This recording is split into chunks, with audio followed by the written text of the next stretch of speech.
Welcome back to the channel, everyone. Happy Monday. Happy Monday. Had some preseason ball, and it was great to see preseason football. And just, it's not the regular season. It's not the same, but it's football. It's been so long since we've been able to see football. So I've been happy to see that, and a lot of things to talk about, a lot that has been going on. And today I want to touch on some quarterback controversy, which I think is brewing down in Tennessee. The Titans have created the trickiest QB2 situation for me. And let me preface this by saying, I don't think it's the San Francisco 49ers. Now, I want to acknowledge that because I do respect that they have a battle going on there, but I think it's firmly Brock Purdy's job, and I think that they're kind of obligated to give Trey Lance every chance that he can possibly get to either fail or succeed because they traded a lot to get him. Third overall pick, everything they did just to get Trey Lance. I think he's obligated to those chances rather than Sam Darnold, who I think played some very good ball in the back half of the season for Carolina. Gave them an opportunity to almost make the playoffs in the NFC South. So I want to acknowledge that before getting into everything that I have. But we got a juicy topic and a story to talk about with the Tennessee Titans, because I think it's no holds bars. When we look at what's going on in Tennessee, Ryan Tannehill, I think he's the guy right now. They've won under Ryan Tannehill, and understanding that a lot of people will say that, okay, where's Ryan Tannehill going to truly get you? Got to the AFC Championship, but did they truly have a chance to win with Ryan Tannehill throwing the football? Can Derrick Henry at this stage of his career run them to a championship? I think that's the question there. Now, added DeAndre Hopkins, got Chig still, got some pretty instant weapons, but behind that, we have to think if Ryan Tannehill goes down or if he plays poorly. I think that's on the books. I'm not saying he's going to go out there and play terrible, but if he does, we have to look at what's behind him, and that's Malik Willis and Will Levis. Now, when I say no holds bar, they're not obligated to do anything for either of these guys. They drafted Will Levis in the second round. They drafted Malik Willis in the third. So understanding that, when I talk about these two guys, I see a lot of similarities. Now, I don't think they're the same guy at all, but I'm looking at the college profile. Understand? Let's go with Malik Willis first. Played at Liberty. He was really one of those guys. Kenny Pickett was the only quarterback in that draft who went in the first round. He was there with Matt Corral. He was there with Desmond Ridder. So understanding that quarterback class, and that was the COVID year. So we had that going on. And I think the biggest question with Malik, because last year when we saw him in the football game, along with Josh Dobbs when Ryan Tannehill was out, you couldn't pass the football. You could think of Brock Purdy when he injured his arm in that championship game. Think about that. And that was the kind of thing we saw with Malik Willis. Last year, he was not ready.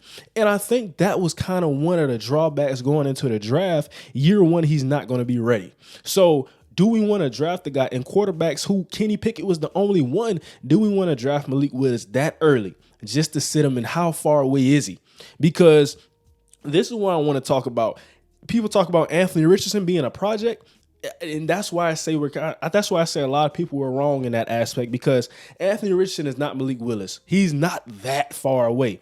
But talking about Malik Willis, you question when he came to the NFL, because his draft eligible year, that was one of the poorer years for Malik Willis. The year prior was the year where he got a lot of hype going into the year where he was the first round grade quarterback before the season where he did not succeed. So understanding is the question, did the teams catch on to Malik Willis and his scheme in college football, or did he just have a step up in competition? Because think about some of the other teams that Liberty played. When they stepped up in competition, that's when Malik Willis kind of faded.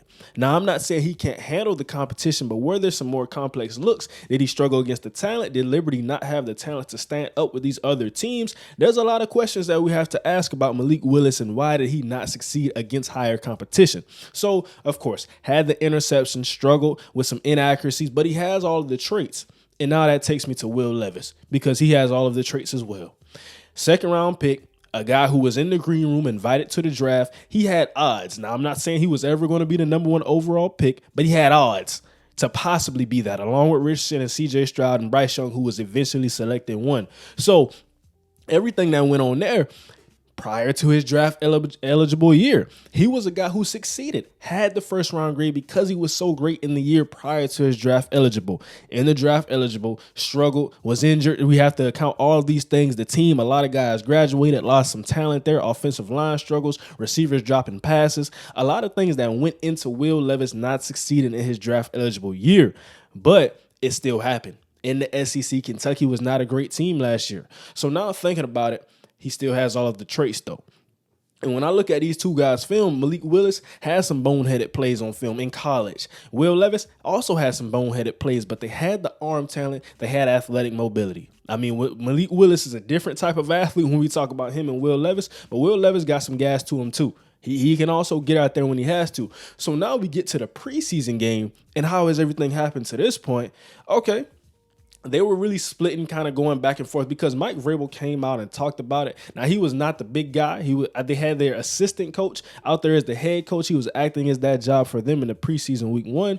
But he said that basically we want to give these guys different scenarios. So possibly you see Malik Willis for a series or maybe even 2 series. Then we saw Will Levis for a series or 2. And then we saw Malik Willis again. And then we saw Will Levis again. It was alternating series for those quarterbacks.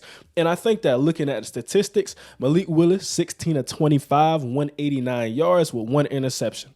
Now, they both took 4 sacks, but touching on Malik Willis's interception, I think this is a tough one because I say personally that Josh Whyle could have caught the football. That's what I personally say.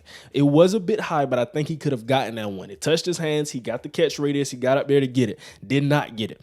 Now, Will Levis's interception, that was a bit more, I could say, firmly on him. And maybe that was a misconnection with the receiver, but it happened. So I had to touch on that. But I thought Malik Willis looked like a completely different athlete, a completely different pocket passer. Now, like I said, I don't care about the running because we know he's an athlete, but passing.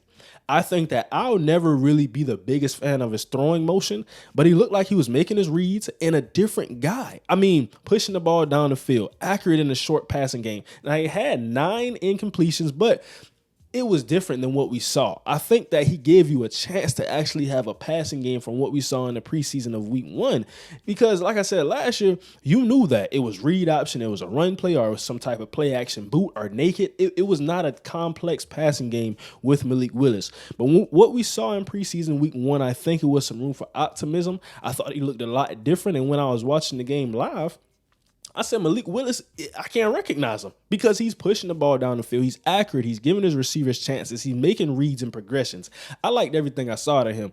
And Will Levis had a cleaner game, possibly, I could say. But really looking at it, though, he was 9 of 14, like I just mentioned, 85 yards, 6.1 passing yards per attempt. And looking at everything he did, Mike Vrabel alluded to it as well. He took what the defense gave him. And you have to feel comfortable with that, especially for a young quarterback, because not a lot of people can do that. And with Will Levis, we saw the ability to also make some tight window throws, but really the mindset that he was forcing some throws, seeing what he could do and seeing what he can't do. And that's why kind of when I looked at the floor, some of the things that I didn't like from Levis, I saw a lot of Carson Wentz. But at the ceiling is where it gets really interesting because what can this guy really be? So I think they both had flashes. They both had some poor moments. But overall, I think good performances from both. And right now, we don't know where it's going. Because like I said, it's no guarantee Ryan Tannehill, I think he's going to start. I can say it's a guarantee of that. But it's no guarantee he's going to finish the season. And it's no guarantee he's going to succeed under this offense. So then we get to Malik Willis. Then we get to Will Levis. And now we look at these two guys. I think after this week, it's tough for me because a lot of people are wondering, what do I have to say about Will Levis? He's one of those rookie quarterbacks. I just dropped the video talking about Bryce, CJ, and AR, but I didn't talk about Will. And I think it's because he's not guaranteed to be the QB2. And the guy Malik Willis. Now, of course, you wonder why is this so interesting? Really, because I think that if Will Levis starts or if Malik Willis starts, what do you do with the other guy? Because if Trey Lance is the QB2 in San Francisco, okay, you don't do anything with Sam Darnold. I mean, he's a veteran quarterback. He's been there. You're paying him a pretty solid amount of money for a backup, but he's on a 1-year deal. No biggie.